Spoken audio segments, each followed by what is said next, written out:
Hi, I'm Cindy Morales. Welcome to the Shout My Story podcast, where we share stories of women who choose life in difficult circumstances and the people who help them. If you like our content, be sure to like, subscribe, and share. Now let's get to our guest. Jackie became involved with the pro-life movement after she found healing and freedom from the shame, guilt, and grief of her own 3 abortion experiences. What I am totally looking forward to hearing about those. And 20 years ago, God led her to the Southside Pregnancy Center in Evergreen Park, Illinois, where she attended a 7-week post-abortion Bible study that changed her life. And since then, she has been a faithful volunteer at Southside Pregnancy Center, and she wears many, many hats. But most recently, she has been involved in Deeper Still, which is their own post-abortion recovery program. She's also on the board of directors. So welcome to the show, Jackie. Thank you so much. I was interested in hearing about your abortions, first of all, because you and I are peers. We're both a little bit long in the tooth. We grew up, when we were growing up, there was no abortion. Mm-hmm. Abortion became legal when we were teenagers. Yes. So we were not told abortion was okay. So you're a couple years older than I am, but you chose abortion. How old were you when you had your first abortion? So obviously I came from a dysfunctional family because I didn't have the parenting, and I ended up at age 13 getting pregnant by an 18-year-old, so that's statutory rape, that kind of thing, and it was 1972.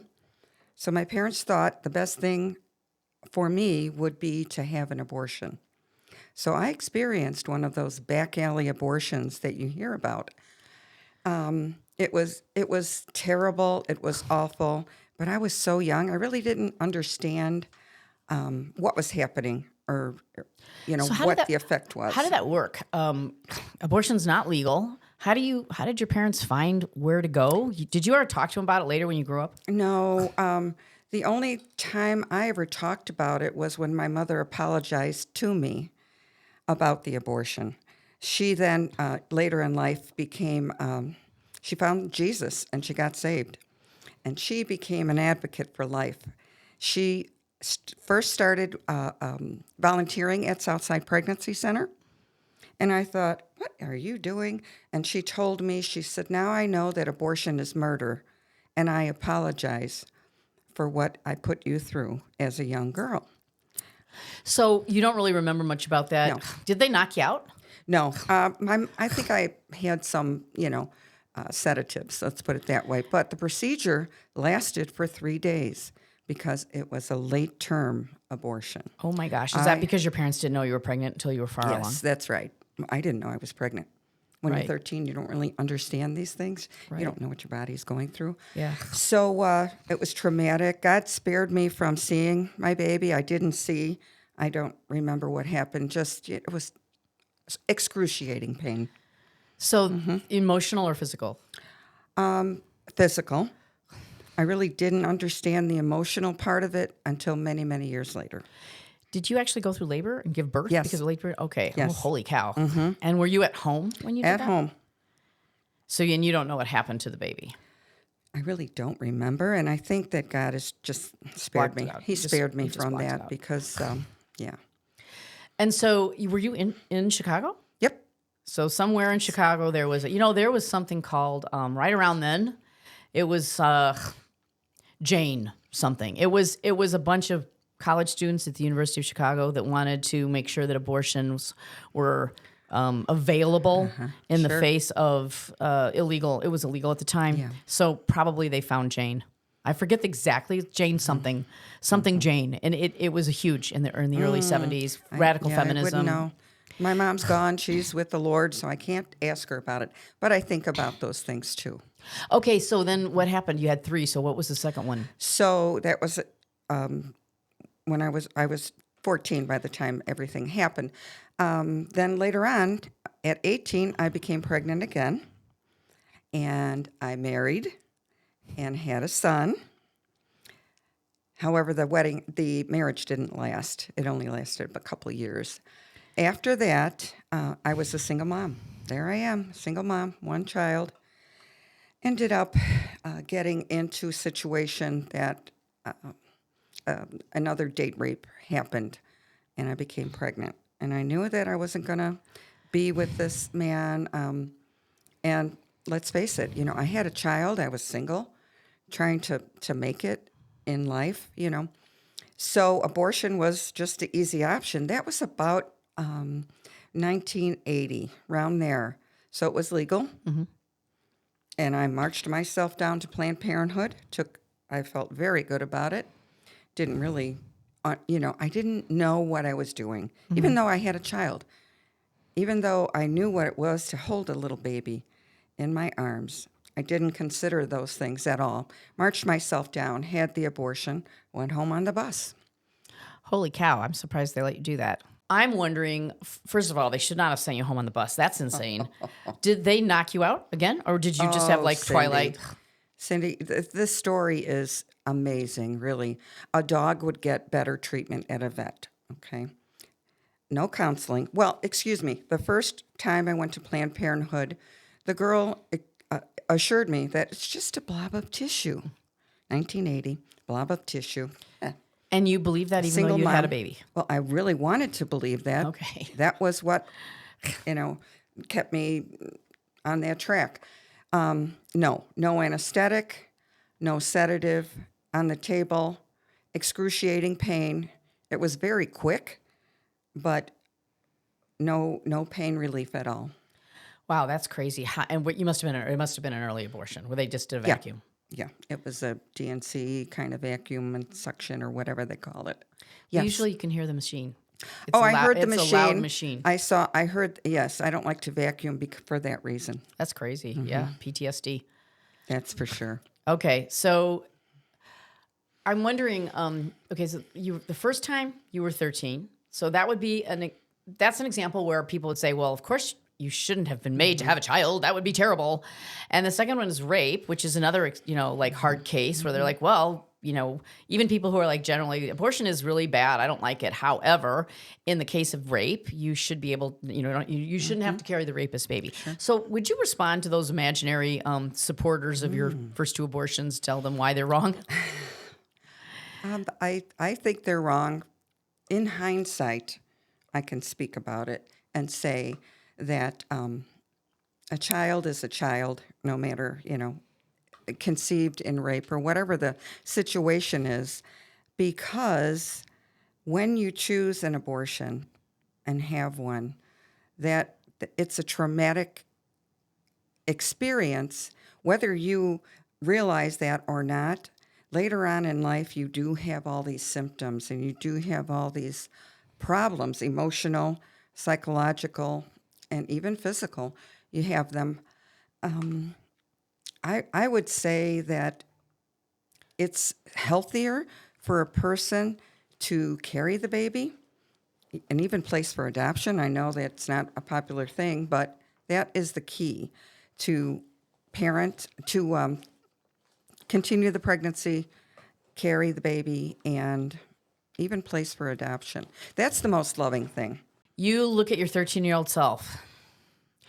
Was your 13-year-old self, I'm being the devil's advocate. Your 13-year-old self, were you physically capable of bearing a child? Most people would say a 13-year-old's too young to have a baby. And that's why they should have abortion, because otherwise it's harmful to that 13-year-old. Well, actually, I did have a baby because I delivered a dead child. So I did carry, and I don't know the exact month that I was when the abortion occurred. I would say that, no, I was definitely physically strong enough to carry the baby full term. Was that your question? Yeah. If you had a 3-day abortion, it was the late second trimester, early third trimester abortion. Yes. Had to be. Yep. So it's interesting that you were able to get an abortion at that time. I am familiar with another case of a girl who was 12 or 13 when she got pregnant. She was living with her grandmother. It was a 19-year-old father. And the girl did not share her experience with her grandmother until she was 7 months pregnant. The grandmother finally found out at 7 months. And they went to Cook County Hospital to get an abortion, and they would not do it. Abortion was legal, Yeah, when but it was like, not legal for that time. So she ended up delivering the baby, and she was 13 years old. What choice did she have? Sure. She was already 7 months it's along. possible. Yeah. Okay, so now you've got your third abortion. When did that happen? Well, that happened 2 months after the previous one. Quickly, same situation. I got myself into a circumstance, and a date rape occurred. You would have thought that I would learn my lesson, but I didn't. Same scenario. I have a son. I'm single. Can't do this. It's legal. And I really didn't have any repercussions because it was 2 months later. So I marched myself down to Planned Parenthood again, and I had that third abortion. Yeah. And when did you finally begin to realize, like, well, those were bad things? When did you have that conversion experience? And what happened? After that last abortion, I did leave there with a heaviness, and the doctor that performed that abortion, he looked at me with such disgust, and I had never been treated that way, and so I left that place feeling bad, and kind of starting to realize that I did something really, really bad, but the world accepts this, so it can't be so bad. A few months later, I met a man, and he was a great guy, came from a great family. He knew what it was to be a father, to be a man, to be a husband, that kind of thing. So we stayed together and got married. When I became pregnant with our first child, I saw an ultrasound, and that's what did it. That's what began my my misery as far as starting to realize what I had done and how it affected me. Just the shame and the guilt, the painful. It was painful. I have a friend who also had an abortion, just one, right after college. And then after she got married and started having her family, she wanted to become a Bradley instructor, which is a form of childbirth, like natural childbirth. And part of that is doing fetal development. And that's where she had her aha experience when she started to see how the babies actually develop. And she was like, oh my gosh, this was my kid at this is what my baby looked like when I aborted. And so I think, so before that, do you think you were just in a state of denial because you hadn't thought about it, or you were deliberately shielding yourself? Before that, I thought I did the best thing that I could do for the circumstances that I was in. All right, now talk to your single mom friends, the imaginary people who are like, of course you had to abort. You were a single mom. You did make the right No choice. problem. Some of them even chipped in. Yeah, but I'm talking now. You're going to tell them why they were wrong. Oh, I see. Okay, so you want to talk to the people who are like, they're going to be like, well, yeah, that was a great reason to have an abortion. That's why it needs to be legal for people just like you. I want you to talk to them. I'd like to talk about the post-traumatic stress that I went under. I suffered greatly. After I had that baby that I saw the ultrasound pictures of, I was not happy. I was miserable. Everything, some kind of a psychological breakdown I had. And I had a loving husband, a home, a son that, had parents. Everything was perfect, but I was not happy. I was sad. I was miserable. Couldn't get out of bed some days. So I would say there are reasons not to abort, and because you don't know what the effects are going to be afterward. Do you think? Well, let me ask this: what needed to be in place so that you would have chosen life back in those days? Not for the first one, because you honestly didn't have a choice. No, that was your parents chosen made that for me. choice for you. But for the other two, what needed to be there for you that you would have been like, no, I'm going to choose life? Yeah. There would have had to be a man that I knew I could trust and that would be supportive and had family goals in mind, and that wasn't the case both times. Yeah. Well, I think, that's why women choose abortion, because they don't have that support. I think the number one reason why women choose abortion is because they lack support from their partner, either emotional or financial. And so they feel like, Well, I can't do this. I can't do this. The problem is when you get the abortion, so you're a perfect example, actually. You got an abortion, you found yourself in the exact same situation 2 months later. So having an abortion to cure a problem didn't really address the problem. no. Okay, so there must have been something going on in your life where you were getting yourself in these situations that you shouldn't have been in the first place. Oh, definitely.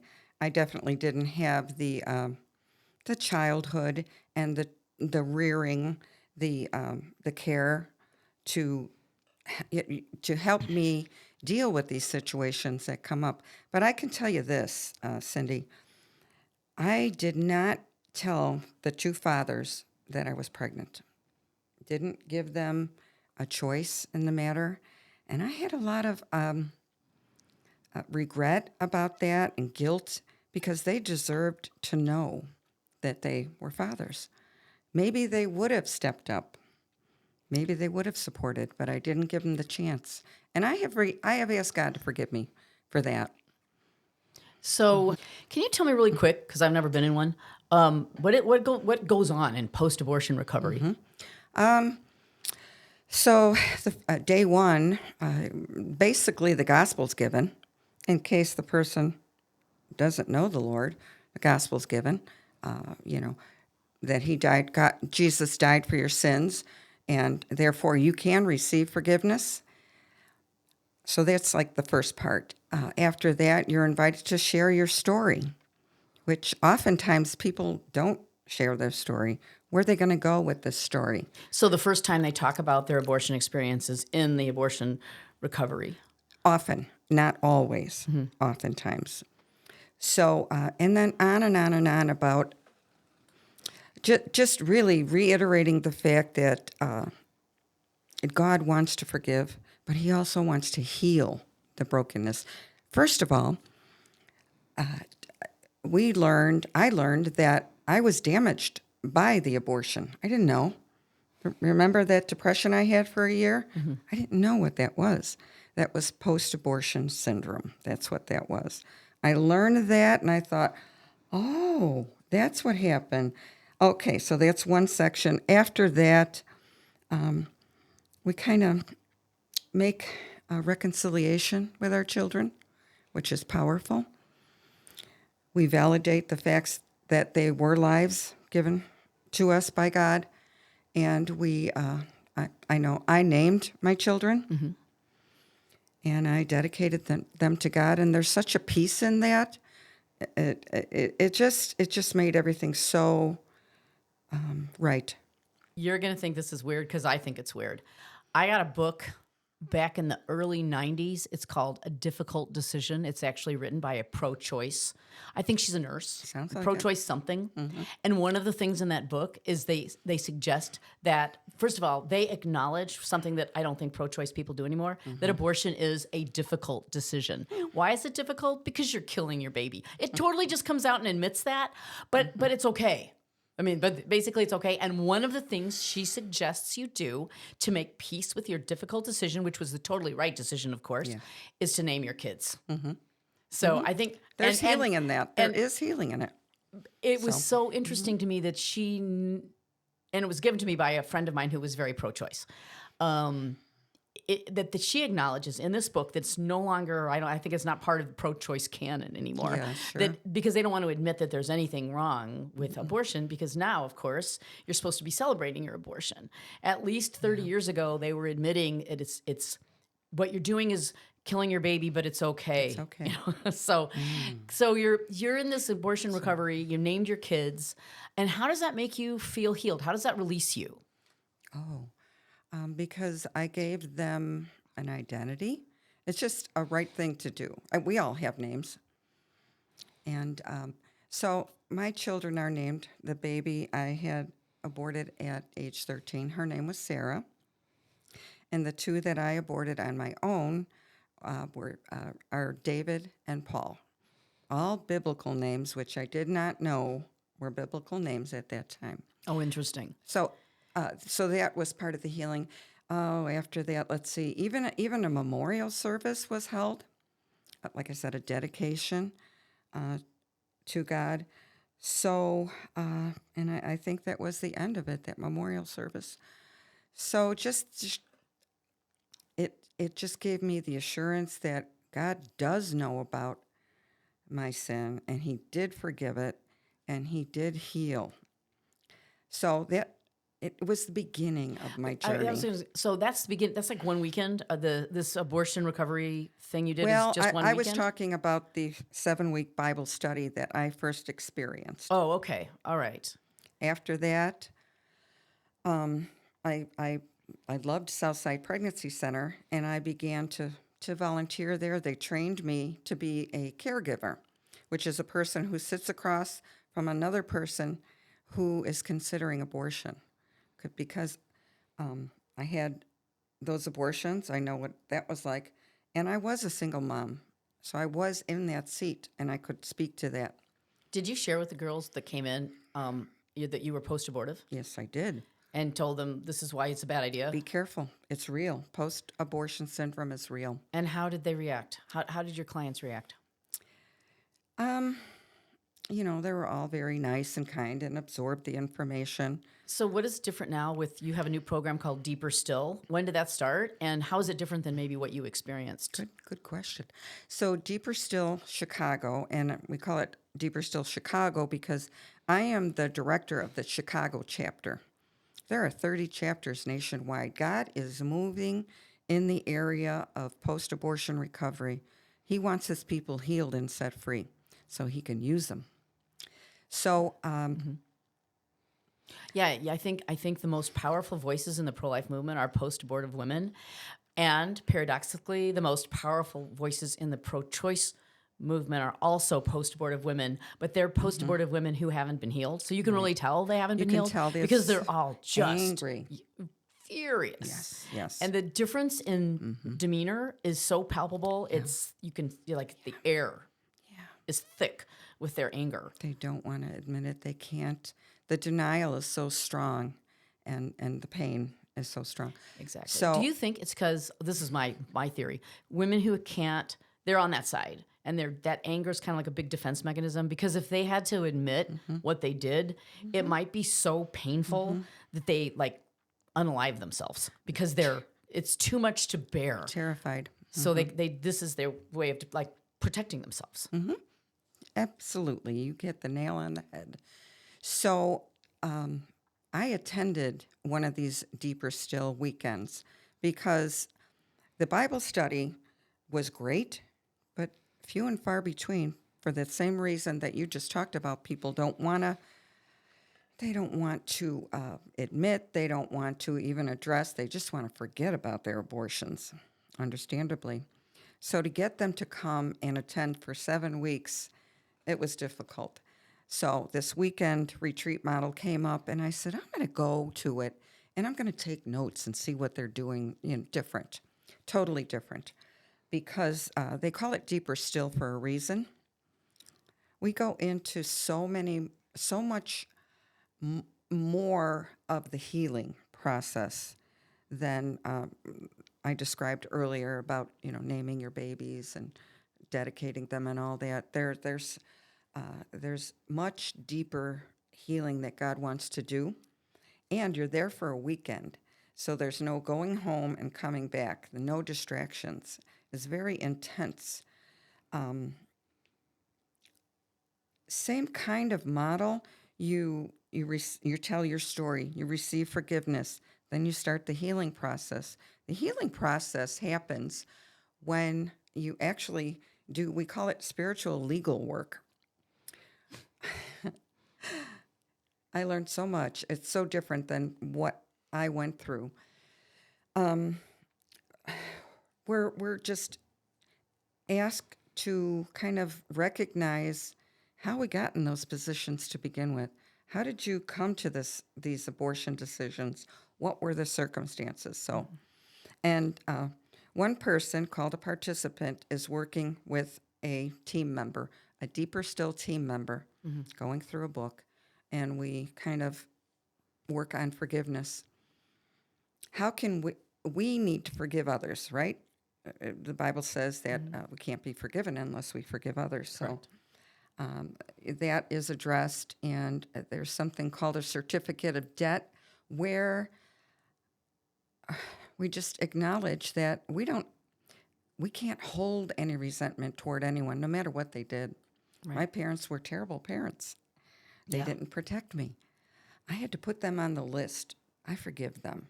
And there were prayers to go along with that. That's spiritual legal work. That kind of cleanses that. Yeah, paradoxically, again, by forgiving somebody, you heal yourself. You might Absolutely. have no effect on them whatsoever. They might not even be alive. They might be dead, but you still have to forgive Yeah, them. it's And in you the can't really spiritual. be free if you have resentments. I know that from my own experience as It's a well. prison. Yeah, and it's interesting because people think that if you're forgiving them, somehow you're giving them a pass on their behavior, but you're not. No. You're letting go of It's what's God's- keeping you in jail, in That's right. prison. It's Yeah, God's will. cool. It's God's will that we get free So from how that. long does this deeper still thing last? Is it just one weekend? Is it ongoing? One weekend. It lasts one weekend. Then after that, we stay in contact with our participants by doing a reunion dinner, 6 weeks. But in between there, we keep email contact. Like, hey, how was it when you went back to your real life after having these experiences? Just to keep the lines of communication open. Well, I mean, just based on my own experience too, you have to forgive about 100 times before it takes. So you might think you did it, and then something will come up, and you'll be like, "Oh, still holding on to that one." Well, you have to just forgive again. I mean, Exactly. It's exactly. it's a it's It's a a journey. process. It's a process. It's a journey. But boy, when you write that down and somebody helps you pray through that, things are broken in the spiritual realm, so that you don't go back to that old way, that old pattern of thinking anymore.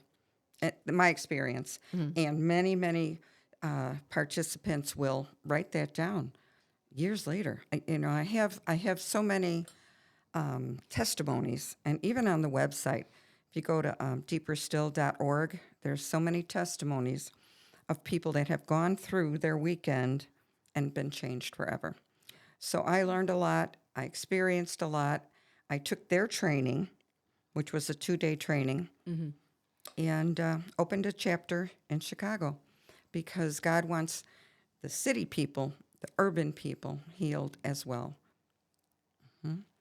So this is through Southside Pregnancy Center, or are you just deeper still kind of loosely affiliated with them? Is it how does that Deeper work? Still is under the umbrella of Southside Pregnancy Center. However, one day we will be our own 501c3.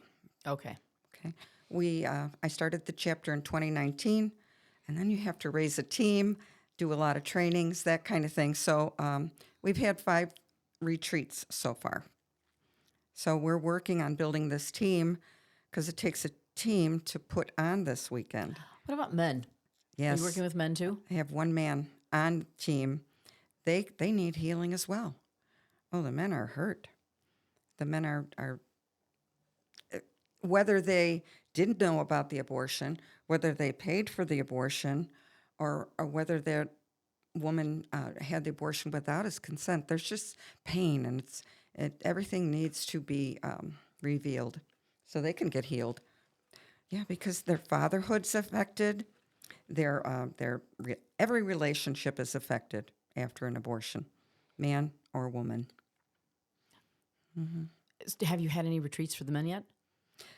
We do it at the same time. Oh, you do. Oh, okay. Okay, good. Yeah, the men come. Now, the men only get ministered to by men. Women don't minister to men. So, but the ministry's been going on, like I said, 30 chapters nationwide. They even have a chapter in China. Well, I sure need it. God directed, yeah, those women, they have talk about multiples.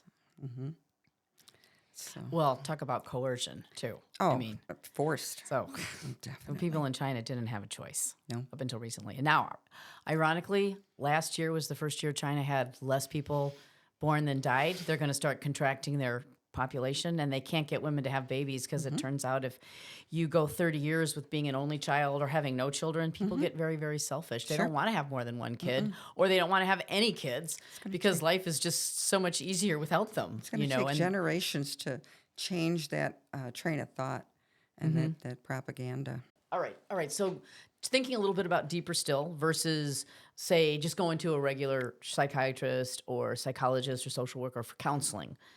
Do you see any differences between what you would get at a deeper still weekend and individual therapy? Well, for one thing, oftentimes when people are in therapy or counseling, they won't share that they've had an abortion. They won't share it. And if they do, oftentimes the therapist is not equipped to handle that situation.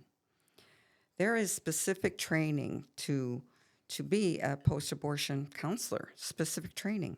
You have to learn what the needs are, what the prayers are, and it's all biblical. So how does the word, how do you apply the word of God to the situation, the loss, the grief, the unforgiveness, all of that. I'm not saying that every therapist or a counselor doesn't know, and I think things are changing.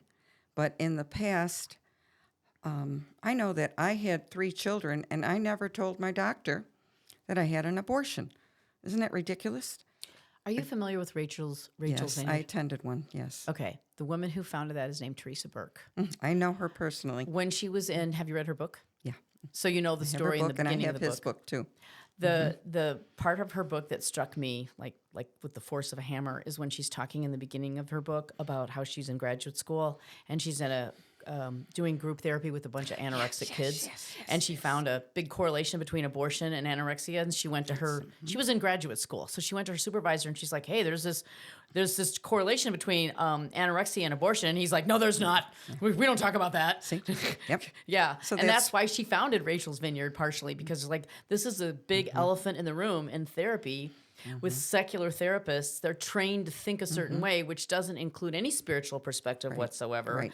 no biblical perspective, and certainly they tend to be very progressive or liberal or whatever you want to call it, that accepts abortion as a woman's right An to choose option. or whatever, an option. Yeah, perfectly fine, nothing wrong with it.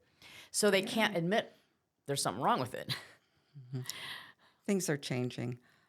I know that at the moment we have rented a little space out to, again, they're Christians.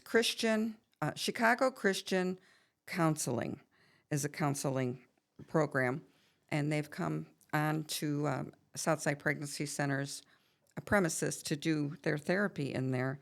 And they're ones that are open to learning more.